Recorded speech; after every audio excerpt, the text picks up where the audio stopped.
Hi, my name is Masama Danzo, and I'm sitting here with Gifty. Gifty by something. The late Maya Angelou once said, "You may encounter many defeats, but you must not be defeated." In fact, it may be necessary to encounter the defeat so you can know who you are, what you can rise from, how you can still come out of it. I came here about like 6 years ago. I guess it's true, I'm not good at a one-night stand, but I still need love cause I'm just a man. A first year student in the nursing program. To go to plan.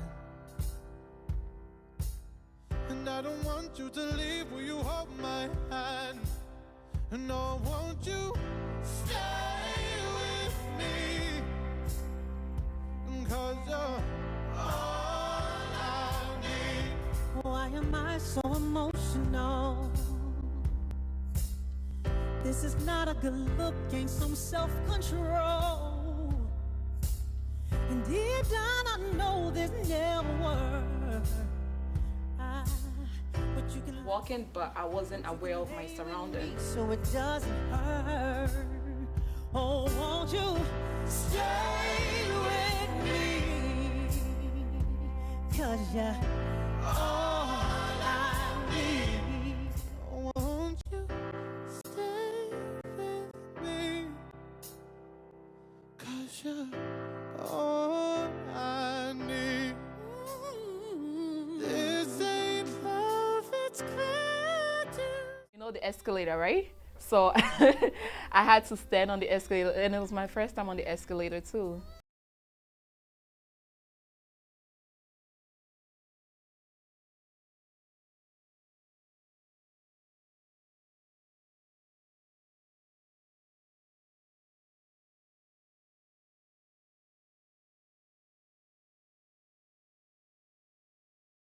At that moment, I knew that it was going somewhere because he started with his mother, and he never told. He never talked about his mom. So I told him go straight to the point. As a young woman, Gifty came to the United States when she was 13 years old. With me. If this is like The airport, everything. I'm like, oh my God, this is the first time I'm stepping my foot on American soil, and it's a day to remember. As a young woman, Gifty came to the United States when she was 13 years old. The soil, the culture was all new to her. She believed that her life was about to change for the better. Perhaps life can be unpredictable at times. So when I was back home, I didn't really think education was a big thing. I didn't think it was for everybody. And also, I had the mentality that I was gonna come here, so I didn't really value it that much because I knew that I was coming to America and African education is nothing. But when I got here, I really cherished it more because I said to myself, if I had paid really like good attention in class and everything there, I would have been doing more than I'm doing right now. Even though I'm in a good position right now, but the education back home is really intense compared to here. And so my dad always tells me, he says he never been in school, but he still accomplished a lot. So think about it, you are in school, you can accomplish more than he has. The education system was quite different from what she could imagine, especially being a teenager living in a different country.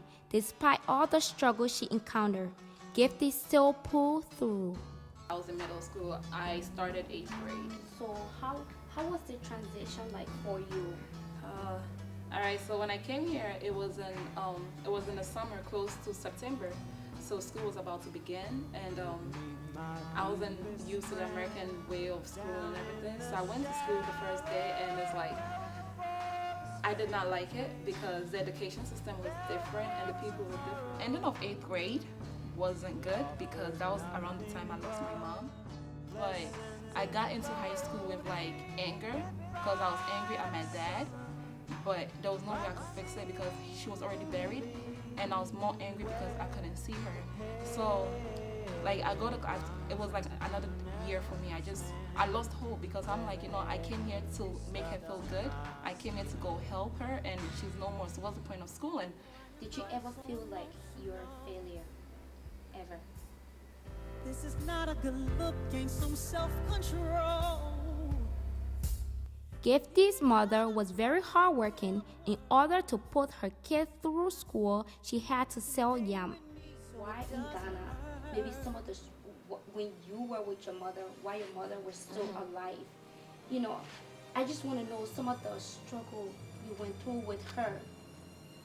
Okay, so as I said, I was born and raised there, and around the age of 10, that was when I first met my father, and he met me. And he didn't believe I was his child, so he asked for that DNA test and everything, which was done, and it proved that I was his child. But the next thing was he wanted to take me away from my mother and for his sisters to take care of me. And my mom was like, as long as she's alive, she's not gonna let another woman raise her child. She wanted all her kids to like have that education, go to school and everything. And as the years were progressing, things became really hard for her because, as I said, she has high blood pressure. And I don't know if you know, like frying yam, like Africa is really hot, and frying yam outside, the heat, the blood pressure, oil is not good for health. So like it's a risk factor, but you still have to do what you have to do for your kids to survive. Not long ago, after my mom got married, she developed stroke. When Gifty came to the United States, she promised that she was going to help her mother pay for her medication. Gifty took up many jobs, from register to fast food. Unfortunately, Gifty could not fulfill her mother's wish. I went to the hospital, and it's like my mom was lying there lifeless, and she was breathing and everything, but I was talking to her and everything. It's like there was no communication going on. I really found it sad because I wanted her to see me, that I wanted her to know that I was by her side all this time. I wasn't away from her. My hope was that when I got here, I was gonna work and send her money so she could buy her meds, but that never came to pass. When Gifty finds out her mother had passed away, she lost all hope. I mean, there was nothing to live for anymore. What's going through your head right now? It's like I'm leaving the moment again. A long time coming, but I know. Mom passed away the night before, so like at that moment, like everything was. It's like my whole life was like I couldn't feel nothing. Like I was just. I don't know. As the years went by, I adapted more, and it became a way of life. She believed that the people you surround yourself with can make the most impact on your life.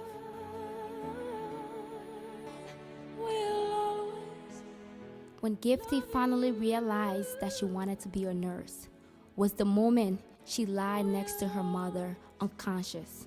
Always gotta remember where you're coming from, because you're coming from point A and you want to get to point B.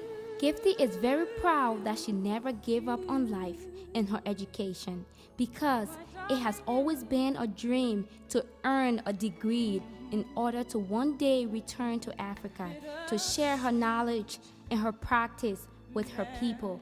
As the years goes on, I said to myself, even if she's not alive, I know she's still watching over me, and whatever I do now will make her proud. So goodbye, please don't cry.